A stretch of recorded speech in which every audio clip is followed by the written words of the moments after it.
ಇಲಾಖೆಯಲ್ಲಿ ಎಷ್ಟು ಹುದ್ದೆಗಳು ಖಾಲಿ ಇದೆ ಅನ್ನೋದನ್ನ ನೋಡ್ತಾ ಹೋಗಿದ್ವಿ. ಇದೀಗ ಗ್ರಾಮೀಣಾಭಿವೃದ್ಧಿ ಮತ್ತು ಪಂಚಾಯತ್ ರಾಜ್ ಇಲಾಖೆಯಲ್ಲಿ ಎಷ್ಟು ಹುದ್ದೆಗಳು ಖಾಲಿ ಇದೆ ಅನ್ನೋದನ್ನ ನೋಡ್ತಾ ಹೋಗೋಣ. ಎಸ್, ಗ್ರಾಮೀಣಾಭಿವೃದ್ಧಿ ಪಂಚಾಯತ್ ರಾಜ್ ಇಲಾಖೆಯಲ್ಲಿ ಈವರೆಗೂ ಎಷ್ಟು ಹುದ್ದೆಗಳು ಖಾಲಿ ಇದೆ ಅನ್ನೋದನ್ನ ನೋಡ್ತಾ ಹೋಗೋದಾದ್ರೆ, ಗ್ರಾಮೀಣಾಭಿವೃದ್ಧಿ ಪಂಚಾಯತ್ ರಾಜ್ ಇಲಾಖೆ ಗ್ರಾಮೀಣಾಭಿವೃದ್ಧಿ ಪಂಚಾಯತ್ ರಾಜ್ ಇಲಾಖೆಯಲ್ಲಿ ಒಟ್ಟಾರೆಯಾಗಿ ಇರುವಂತಹ ಖಾಲಿ ಹುದ್ದೆಗಳ ಸಂಖ್ಯೆ 10,898. ಒಟ್ಟಾರೆಯಾಗಿ ಈ ಇಲಾಖೆಯಲ್ಲಿ ಪ್ರಿಯಾಂಕ್ ಖರ್ಗೆ ಇದರ ಸಚಿವರು, ಉಸ್ತುವಾರಿಗಳು ಇವರ ನೇತೃತ್ವದಲ್ಲಿ ಇರುವಂತಹ ಇಲಾಖೆ ಗ್ರಾಮೀಣ ಅಭಿವೃದ್ಧಿ ಮತ್ತು ಪಂಚಾಯತ್ ರಾಜ್ ಇಲಾಖೆ. ಇದರಲ್ಲಿ ಒಟ್ಟಾರೆಯಾಗಿ 10,898 ಹುದ್ದೆಗಳು ಖಾಲಿ ಇದ್ದರೆ A grade, B grade, C grade, D grade ಎಲ್ಲ ಗ್ರೇಡ್ಗಳಲ್ಲೂ ಕೂಡ ಹುದ್ದೆಗಳು ಖಾಲಿ ಇದೆ. ಪ್ರಿಯಾಂಕ್ ಖರ್ಗೆ ಅವ್ರಿಗೆ ಪುರ್ಸೋತಿಲ್ಲ ಅನ್ಸುತ್ತೆ, ಹುದ್ದೆಗಳನ್ನು ಭರ್ತಿ ಮಾಡಲಿಕ್ಕೆ ಪುರ್ಸೋತೇ ಇಲ್ಲ ಅವ್ರಿಗೆ. ಪಾಪ ಬೇರೆ ಬೇರೆ ಟೆನ್ಷನ್ಸ್ ಇರುತ್ತೆ. ಮುಖ್ಯವಾಗಿ ಯಾವ ಗ್ರೇಡಲ್ಲಿ ಎಷ್ಟೆಷ್ಟು ಖಾಲಿ ಇದೆ.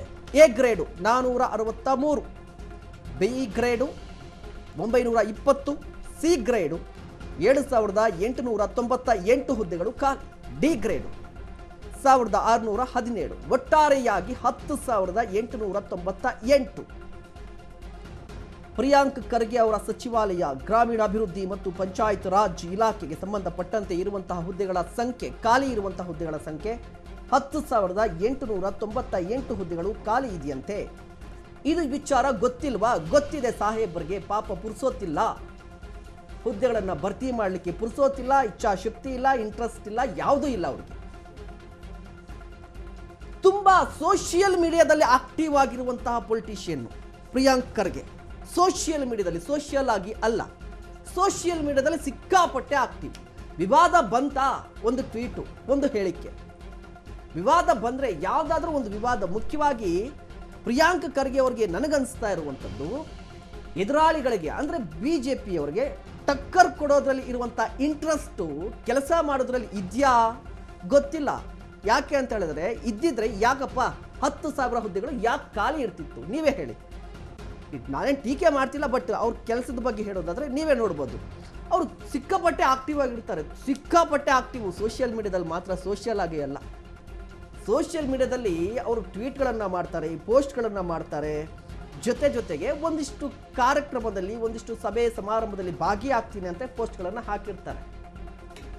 ಆದರೆ ಕೆಲಸ ಏನು ಸ್ವಾಮಿ ನಿಮ್ಮದು? ಖರ್ಗೆ ಸಾಹೇಬ್ರೆ, ಪ್ರಿಯಾಂಕ್ ಖರ್ಗೆ ಸಾಹೇಬ್ರೆ, ನಿಮ್ಮ ಇಲಾಖೆಯಲ್ಲಿ 10,000ಕ್ಕೂ ಹೆಚ್ಚು ಹುದ್ದೆಗಳು ಖಾಲಿ ಇದೆ. ಇದಕ್ಕೇನು ಹೇಳ್ತೀರಾ? ನೀವು ಏನು ಹೇಳ್ತೀರಾ? ಅಟ್ಲೀಸ್ಟ್ ಇವತ್ತಾದರೂ ಒಂದು ಟ್ವೀಟ್ ಮಾಡಿ ನಾವು ನೋಡ್ತೀವಿ. ಅದು ಮುಖ್ಯವಾಗಿ ಪ್ರಿಯಾಂಕ್ ಖರ್ಗೆ ಅವರು 10,000 ಚಿಲ್ಲರೆ ಹುದ್ದೆಗಳು ಖಾಲಿ ಗ್ರಾಮೀಣಾಭಿವೃದ್ಧಿ ಮತ್ತು ಪಂಚಾಯತ್ ರಾಜಲ್ಲಿ. ಈ ಇಲಾಖೆಗೆ ಸಂಬಂಧಪಟ್ಟಂಗೆ ನಾವು ನೋಡಬೇಕು ಅಂದರೆ, ಸರ್ಕಾರದ ಬೆಂಗಳೂರಿನಲ್ಲಿರುವಂತಹ ರಾಜ್ಯದ ಅಧಿಕಾರದ ಚುಕ್ಕಾಣಿ ಹಿಡಿದಿರುವಂತಹ ಸರ್ಕಾರದ ಪ್ರತಿಯೊಂದು ಯೋಜನೆಗಳು ಗ್ರಾಮ ಮಟ್ಟಕ್ಕೆ ತೆಗೆದುಕೊಂಡು ಹೋಗುವಂತ ಇಲಾಖೆ. ಸೊ ಅದರಲ್ಲಿ ಅದು ಅನೇಕ ರೀತಿಯ ಸಮಸ್ಯೆಗಳಿದಾವೆ. ಅಲ್ಲಿ ಇದು ಕೂಡ ಲಾಸ್ಟ್ ಈ ಹುದ್ದೆಗಳನ್ನು ಭರ್ತಿ ಮಾಡದಿರುವಂಥ ವಿಚಾರಕ್ಕೆ ದೊಡ್ಡ ಮಟ್ಟದ ಹೋರಾಟಗಳು, PDOಗಳು ಆ ಹುದ್ದೆಗಳ ಭರ್ತಿ ಆಗಿಲ್ಲ, ಬಿ ಗ್ರೂಪ್ನ ಈಗೇನು ಸಂಖ್ಯೆ ಹುದ್ದೆಗಳು ಭರ್ತಿ ಆಗಿಲ್ಲ ಅನ್ನೋ ಕಾರಣಕ್ಕಾಗಿ ದೊಡ್ಡ ಮಟ್ಟದ ಹೋರಾಟ ನಡೆಯಿತು. ಯಾಕೆ ಹೋರಾಟ ನಡೆಯಿತು ಅಂತಂದು ಹೇಳಿದ್ರೆ, ಇವತ್ತಿಗೂ ಕೂಡ 6,000ಕ್ಕೂ ಅಧಿಕ ಗ್ರಾಮ ಪಂಚಾಯಿತಿಗಳು ಬಿಕೋ ಎನ್ನುವಂತ ಸ್ಥಿತಿಗೆ ಬಂದಿದ್ದಾವೆ. ಇವತ್ತಿಗೂ ಕೂಡ ಆ ಸಮಸ್ಯೆ ಇನ್ನೂ ಬಗೆಹರಿದಿಲ್ಲ. ಗ್ರಾಮ ಪಂಚಾಯಿತಿಗಳು ಇವತ್ತು 6,000ಕ್ಕೂ ಅಧಿಕ. ಅದರಿಂದ ನೀವು ಸರಿಸುಮಾರು ಸರ್ಕಾರದ ಯೋಜನೆಗಳೇನಿದಾವೆ, ಆ ಯೋಜನೆಗಳು ಜನರಿಗೆ ತಲುಪಲಿಕ್ಕೆ ವಿಳಂಬ ಆಗ್ತಾ ಇದೆ. ಆ ಜನರಿಗೆ ತಲುಪಲಿಕ್ಕೆ ವಿಳಂಬ ಆಗ್ತಾ ಇರುವಂತ ಕಾರಣಕ್ಕಾಗಿ ನಿಮ್ಮ ಸರ್ಕಾರದ ಮೇಲೆ ಒಂದಷ್ಟು ಮುನಿಸು ಕೂಡ ಶುರುವಾಗಿದೆ. ಇದೇ ಪ್ರಿಯಾಂಕ್ ಖರ್ಗೆ ಅವರು ಅನೇಕ ರೀತಿ ಬೇರೆ ಬೇರೆ ವಿಚಾರಗಳಲ್ಲಿ, ಒಬ್ಬ ರಾಜಕೀಯದಲ್ಲಿರುವಂತವ್ರಿಗೆ ಸಹಜವಾದಂತ ಪ್ರಶ್ನೆ ಅಂದ್ರೆ ನೀವು ಯಾವತ್ತಿಗೂ ಕೂಡ ಒಬ್ಬ ರಾಜಕೀಯದಲ್ಲಿರುವಂತಹ ವ್ಯಕ್ತಿಗೆ ಒಂದು ಒಳ್ಳೆಯ ಹೆಸರು ಬರೋಕ್ಕೆ ಕಾರಣ ಏನಂತಂದು ಹೇಳಿದ್ರೆ, ಒಂದು ನೀವು ರಾಜಕೀಯವಾಗಿ ಎಷ್ಟನ್ನ ತಿಳ್ಕೊಂಡಿದ್ದೀರಾ, ಎಷ್ಟನ್ನ ಅಗ್ರೆಸಿವ್ ಆಗಿದ್ದೀರಾ ಅನ್ನೋಂಥದ್ದು ಜೊತೆಗೆ ಆಡಳಿತಾತ್ಮಕವಾಗಿ ಏನು ಮಾಡಿದ್ರು, ಪಾಲಿಸಿ ಮೇಕಿಂಗ್ಗಳನ್ನು ಯಾವ ರೀತಿ ಇಂಪ್ಲಿಮೆಂಟ್ ಅನ್ನು ಮಾಡಿದ್ರು ಅನ್ನೋಂಥದ್ದು. ಈಗ ನಾವು ಹೇಳ್ತಾ ಇದ್ವಿ, ಇಲ್ಲಿ ನಾವು ಹೇಳಿದ್ವಲ್ಲ, ಕಂದಾಯ ಇಲಾಖೆ ಆಗಿರ್ಬೋದು, ಬೇರೆ ಇಲಾಖೆ ಆಗಿರ್ಬೋದು, ನೀವು ಈಗ ಉದಾಹರಣೆಗೆ ವೃದ್ಧಾಪ್ಯ ವೇತನವನ್ನು ನೀವು ಯಾರಿಗೆ ತಲುಪಿಸ್ತೀರಿ? ಜನರಿಗೆ ತಲುಪಿಸ್ಬೇಕು. ವಿಧವಾ ವೇತನ ಯಾರಿಗೆ ತಲುಪಿಸ್ತೀರಿ? ಪಾಪ ವಿಧವೆಯರಿಗೆ ಅವ್ರಿಗೆ ತಲುಪಿಸ್ಬೇಕು. ನೀವು ತಲುಪಿಸುವಂತ ಅಧಿಕಾರಿ ಇಲ್ಲ ಅಂತಂದು ಹೇಳಿದ್ರೆ ಏನ್ ಮಾಡಕ್ಕಾಗತ್ತೆ? ಆ ಕಾರಣಕ್ಕಾಗಿನ ದೊಡ್ಡ ಮಟ್ಟದಂತಹ ಹೋರಾಟಗಳು ಎಲ್ಲವೂ ಕೂಡ ರೂಪುಗೊಳ್ತು.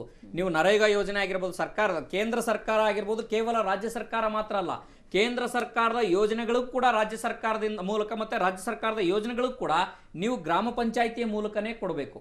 ಯಾವುದೇ ಒಂದು ಗ್ರಾಮವನ್ನ ಅಭಿವೃದ್ಧಿ ಪಡಬೇಕಂತಂದು ಹೇಳಿದ್ರೆ ನಾವು ದೂರದಲ್ಲಿರುವಂತಹ ಇಲ್ಲಿ ಕೂತ್ಕೊಂಡು ಅಯ್ಯೋ ಆರು ರಾಜ್ಯದಲ್ಲಿ ಲೈಟ್ ಆಗ್ತಾ ಇಲ್ಲ, ಯಾವುದೋ ಒಂದು ಬೀದಿ ಬದಿಯಲ್ಲಿ ಲೈಟ್ ಆನ್ ಆಗ್ತಾ ಇಲ್ಲ ಅಂತಂದು ಹೇಳಿದ್ರೆ ಅಲ್ಲಿ ಗ್ರಾಮ ಪಂಚಾಯಿತಿಯಲ್ಲಿರುವಂತಹ ಸಿಬ್ಬಂದಿನೇ ಹೋಗಿ ಹಾಕ್ಬೇಕು. ನಾವು ಹೋಗ್ಲಿಕ್ಕಾಗಲ್ಲ, ಅಥವಾ ಪ್ರಿಯಾಂಕ್ ಖರ್ಗೆ ಅವರು ಹೋಗಿ ಹಾಕ್ಲಿಕ್ಕಾಗಲ್ಲ. ಸೊ ಆ ಕಾರಣಕ್ಕಾಗಿ ಪ್ರತಿಯೊಂದು ಗ್ರಾಮ ಅಭಿವೃದ್ಧಿ ಆಗ್ಬೇಕು ಅಂತಂದು ಹೇಳಿದ್ರೆ ಆಗ್ಲೇ ನಾವು ಹೇಳ್ತಾ ಇದ್ರಿ, ಈಗಾಗಲೇ ಕಾಂಗ್ರೆಸ್ನವರು ಶುರು ಮಾಡ್ಬಿಟ್ಟಿದ್ದಾರೆ ಗಾಂಧಿ ಹೆಜ್ಜೆ ಅಂತಂದು ಹೇಳಿದ್ರೆ, ಗಾಂಧೀಜಿ ಅವರ ಕನಸು ಕಂಡಿದ್ದೇನು? ಗ್ರಾಮಗಳ ಅಭಿವೃದ್ಧಿ ಆಗ್ಬೇಕು ಅನ್ನೋ ಕಾರಣಕ್ಕಾಗಿ. ಸೊ ನೀವು ಗ್ರಾಮಗಳ ಅಭಿವೃದ್ಧಿ ಆಗ್ಬೇಕು ಅಂತಂದು ಹೇಳಿದ್ರೆ ನೀವು ಇಷ್ಟೆಲ್ಲ ವೀರಾವೇಶದ ಭಾಷಣ ಮಾಡಿದ್ರೂ ಕೂಡ ಅದನ್ನ ಜಾರಿ ಮಾಡುವಂತಹ ಅಧಿಕಾರಿಗಳಿಲ್ಲ ಅಂತಂದು ಹೇಳಿದ್ರೆ, ಒಬ್ಬ PDO ಆ ಕಚೇರಿ ಇಲ್ಲ ಅಂತಂದು ಹೇಳಿದ್ರೆ ದಿನಕ್ಕೆ ಸರಿಸುಮಾರು ಒಂದು ಅಂದಾಜು ಪ್ರಕಾರ ನಾವು ನೋಡುವಂಥದ್ದಾದ್ರೆ ಒಂದು ದಿನಕ್ಕೆ ಸರಿಸುಮಾರು 2,000 ರಿಂದ 3,000 ಜನರಿಗೆ ಅದರ ಸಮಸ್ಯೆ ನೇರವಾಗಿ ತಟ್ಟುತ್ತೆ. ಯಾರೋ ಒಬ್ರು ಗ್ರಾಮ ಪಂಚಾಯತಿಗೆ ಹೋಗ್ತಾರೆ, ನನಗೆ ರವಾಸಿ ಪತ್ರ ಕೊಡಿ ಅಂತ ಕೇಳ್ತಾರೆ. ಯಾರೋ ಒಬ್ರು ಹೋಗ್ತಾರೆ, ನನಗೆ ಜಾತಿ ಪ್ರಮಾಣ ಪತ್ರ ಕೊಡಿ ಅಂತಾರೆ. ಯಾರೋ ಒಬ್ರು ಹೋಗ್ತಾರೆ, ನನಗೆ ಸಡನ್ ಆಗಿ ನಾವು ವಿದ್ಯಾರ್ಥಿಗಳಾಗಿರ್ಬೋದು, ಯುವ ಜನರಾಗಿರ್ಬೋದು, ಸಾಮಾನ್ಯ ಜನರಾಗಿರ್ಬೋದು, ನಮಗೆ ಯಾವುದೋ ಒಂದು ಯೋಜನೆಗೆ ಅಪ್ಲಿಕೇಶನ್ ಹಾಕ್ಬೇಕಾಗಿದೆ, ಅಥವಾ ನಿಮ್ಮದೇ ಹುದ್ದೆಗಳು ಖಾಲಿ ಇದಾವೆ, ನಿಮ್ಮ ಹುದ್ದೆಗಳನ್ನ ನಾವು ಭರ್ತಿ ಮಾಡಬೇಕು ಅಂತಂದು ಹೇಳಿದ್ರೆ, ನಾವು ಕಾಂಪಿಟೇಟಿವ್ ಎಕ್ಸಾಮ್ ಬರೀಬೇಕು ಅಂತಂದು ಹೇಳಿದ್ರೆ ನಮ್ಗೆ ಇನ್ಕಮ್ ಸರ್ಟಿಫಿಕೇಟ್ ಬೇಕು, ಆ ಇನ್ಕಮ್ ಸರ್ಟಿಫಿಕೇಟ್ ಕೊಡಿ ಅಂತಂದು ಹೋಗ್ತಾರೆ. ಆದ್ರೆ ಕೊಡ್ಲಿಕ್ಕೆ ಅಧಿಕಾರಿಗಳಿಲ್ಲ ಅಂತಂದು ಹೇಳಿದ್ರೆ ಒಂದು ಇರುವಂತ ಅಧಿಕಾರಿಗಳು ಎಷ್ಟು ಮಟ್ಟಿಗೆ ಕೆಲಸ ಮಾಡ್ತಾ ಇದ್ದಾರೆ ಅನ್ನೋಂಥದ್ದು ಒಂದು ಕಡೆ ನೋಡ್ಕೊಳ್ಬೇಕು. ಯಾಕಂತಂದು ಹೇಳಿದ್ರೆ ನಾವು ಆಗ್ಲೇ ಹೇಳಿದ್ವಿ, ಒಂದಷ್ಟು ಇಲಾಖೆಗಳು ನೇರವಾಗಿ ಜನರ ಜೊತೆಗೆ ಸಂಪರ್ಕ ಇರುವಂತ ಇಲಾಖೆ ಅಂತಂದು ಹೇಳಿದ್ರೆ, ಇದು ಕೂಡ ನಿಮ್ಮ ಇಲಾಖೆ, ನಿಮ್ಮ ಸರ್ಕಾರಕ್ಕೆ ಅಂದ್ರೆ CM ಸಿದ್ದರಾಮಯ್ಯ ಅವರ ಸರ್ಕಾರಕ್ಕೆ ಪ್ಲಸ್ ಮೈನಸ್ ಕೊಡುವಂತ ಇಲಾಖೆ ಅಂದ್ರೆ ತಪ್ಪಾಗ್ಲಿಕ್ಕಿಲ್ಲ.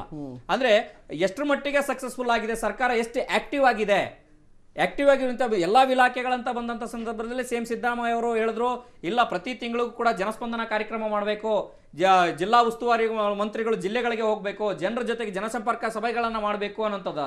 ಆದ್ರೆ ನೀವು ಇವತ್ತು ಜನಸಂಪರ್ಕ ಸಭೆಗಳನ್ನ ಮಾಡುವಂತ ಸಂದರ್ಭದಲ್ಲಿ ಸಮಸ್ಯೆಗಳು ಎದುರಾಗುವಂಥದ್ದು ಯಾವುದು? PDO ಇಲಾಖೆ, ಗ್ರಾಮ ಪಂಚಾಯತಿ ಇಲಾಖೆಗಳು, ಗ್ರಾಮೀಣ ಅಭಿವೃದ್ಧಿ ಇಲಾಖೆಗೆ ಸಂಬಂಧಪಟ್ಟಂತಹ ಗ್ರಾಮ ಪಂಚಾಯತಿಗಳಲ್ಲಿರುವಂತಹ ಸಮಸ್ಯೆಗಳು ಇವತ್ತಿಗೂ ಕೂಡ ಬರ್ತಾ ಇರುವಂಥದ್ದು. ಇದು ಕೇವಲ ನಗರ ಪ್ರದೇಶಗಳಲ್ಲಿ ಮಾತ್ರ ಅಲ್ಲ, ನಗರಸಭೆಗಳು ಇದ್ದಂಥ ಸಂದರ್ಭದಲ್ಲಿ ನಗರಸಭೆಗಳಲ್ಲಿ ಬೇರೆ ರೀತಿಯ ಸಮಸ್ಯೆಗಳಿದಾಗ್ತವೆ. ಆದರೆ ಗ್ರಾಮ ಪಂಚಾಯತಿಗಳಿಂದ ಜಿಲ್ಲಾ ಪಂಚಾಯತಿಗಳು ಒಂದು ಕಡೆಗೆ ನೀವು ಎಲೆಕ್ಷನ್ಗಳನ್ನ ಮಾಡ್ತಾ ಇಲ್ಲ, ಜನಪ್ರತಿನಿಧಿಗಳು ಸಿಗ್ತಾ ಇಲ್ಲ ಅಲ್ಲಿ. ಜಿಲ್ಲಾ ಪಂಚಾಯತ್, ತಾಲೂಕು ಪಂಚಾಯತಿ, ಗ್ರಾಮ ಪಂಚಾಯತಿ ಎಲೆಕ್ಷನ್ ಏನಿದಾವೆ, ಈ ZPTP ಎಲೆಕ್ಷನ್ಗಳು ಮಾಡ್ತಾ ಇಲ್ಲ. ಮತ್ತೊಂದು ಕಡೆಗೆ ಏನು ಪುರಸಭೆಗಳ ಎಲೆಕ್ಷನ್ಗಳು ನಡೀತಾ ಇಲ್ಲ. ಸೊ ಈ ಎಲೆಕ್ಷನ್ಗಳು ಆಗ್ಲಿಲ್ಲ ಅಂತಂದು ಹೇಳಿದ್ರೆ ಜನಪ್ರತಿನಿಧಿಗಳು ಇರೋಲ್ಲ. ಜನಪ್ರತಿನಿಧಿಗಳು ಇದ್ರೆ ಅಟ್ಲೀಸ್ಟ್ ಪ್ರಶ್ನೆಯನ್ನ ಮಾಡ್ತಾರೆ, ನಮಗೆ ಇಷ್ಟು ಹುದ್ದೆಗಳು ಇದಾವೆ, ಈ ಹುದ್ದೆಗಳನ್ನ ಭರ್ತಿ ಮಾಡ್ಕೊಡಿ ಅನ್ನುವಂಥ ಸರ್ಕಾರದ ಮೇಲೆ ಒತ್ತಡ ತರುವಂತಹ ಕೆಲಸಗಳನ್ನ ಮಾಡ್ತಾ ಇದ್ದಾರೆ. ಅದೇ ರೀತಿಯಾಗಿ ಈ ಗ್ರಾಮ ಪಂಚಾಯತಿಯನ್ನ ನೀವು ಅಭಿವೃದ್ಧಿ ಪಡಿಸ್ಕೊಳ್ಳಿಲ್ಲ ಅಂದ್ರೆ, ಇದು ಕೇವಲ ಒಂದು ಗ್ರಾಮೀಣ ಅಭಿವೃದ್ಧಿ ಅಂದ ತಕ್ಷಣನೇ ಕೇವಲ ಹೆಸರೇ ನೋಡಿ, ಗ್ರಾಮೀಣ ಅಭಿವೃದ್ಧಿ. ಈ ಅಭಿವೃದ್ಧಿ ಮಾಡಬೇಕು ಅಂತಂದು ಹೇಳಿದ್ರೆ ನಿಮ್ಮಲ್ಲಿ ಅಭಿವೃದ್ಧಿ ಮಾಡ್ಲಿಕ್ಕೆ ಒಂದು ದೊಡ್ಡ ಲಿಸ್ಟೇ ಇದೆ ಯೋಜನೆಗಳದ್ದು. ವೃದ್ಧಾಪ್ಯ ಯೋಜನೆ ಕೊಡ್ತೀವಿ, ವಿಧವಾ ಯೋಜನೆ ಕೊಡ್ತೀವಿ, ಅನೇಕ ರೀತಿಯ ಸೌಲಭ್ಯಗಳಿದಾವೆ. ಸೌಲಭ್ಯಗಳು ಸರ್ಕಾರದಿಂದ ಜನರಿಗೆ ಮುಟ್ಟಬೇಕು ಅನ್ನೋಂಥದ್ದಾದ್ರೆ ಅದನ್ನು ಮುಟ್ಟಿಸುವಂತ ಕೆಲಸವನ್ನ ಅಧಿಕಾರಿ ಮಾಡಬೇಕು. ನಾನು ಈ ಕುರ್ಚಿಯಲ್ಲಿ ಕೂತಿದ್ದೇನೆ, ಒಬ್ಬ PDO ತನ್ನ ಕುರ್ಚಿಯಲ್ಲಿ ಇಲ್ಲ ಅಂತಂದು ಹೇಳಿದ್ರೆ, ನಾನು ಆಗ್ಲೇ ಹೇಳಿದೆ, ಪ್ರತಿಯೊಬ್ಬರು ತಮ್ಮ ಊರುಗಳನ್ನ ತಮ್ಮ ಮನೆಗಳನ್ನ ಬಿಟ್ಟು ಆ ಗ್ರಾಮ ಪಂಚಾಯತಿಗೆ ಬಂದಿರ್ತಾರೆ, ನನ್ನ ಸಮಸ್ಯೆ ಇವತ್ತು ಬಗೆಹರಿಯುತ್ತೆ ಅಂತಂದೇಳಿ. ಅದೇ ರೀತಿ ಇರುವಂತ ಅಧಿಕಾರಿಗಳು ಎಷ್ಟು ಮಟ್ಟಿಗೆ ಕೆಲಸ ಮಾಡ್ತಾ ಇದಾರೆ ಅನ್ನೋಂಥದ್ದು ಬೇರೆ. ಆದ್ರೆ ಇರುವಂತ ಹುದ್ದೆಗಳು, ಅಟ್ಲೀಸ್ಟ್ ಈ ಹುದ್ದೆಗಳು ಖಾಲಿ ಇರುವಂತ ಭರ್ತಿ ಮಾಡಿದ್ರೆ ನೀವು ಪ್ರಶ್ನೆ ಮಾಡ್ಲಿಕ್ಕೆ ಒಂದಷ್ಟು ಅನುಕೂಲ ಆಗುತ್ತೆ. ಇರುವಂತ ಅಧಿಕಾರಿಗಳನ್ನು ಪ್ರಶ್ನೆ ಮಾಡೋದ್ರ ಜೊತೆಗೆ ಇದನ್ನ ಫುಲ್ಫಿಲ್ ಮಾಡಿದ್ರೆ ನಿಮಗೆ ಸಕ್ಸಸ್ ರೇಟ್ ಜಾಸ್ತಿ ಆಗುತ್ತೆ ಅನ್ನೋಂಥದ್ದು ಚರ್ಚೆ.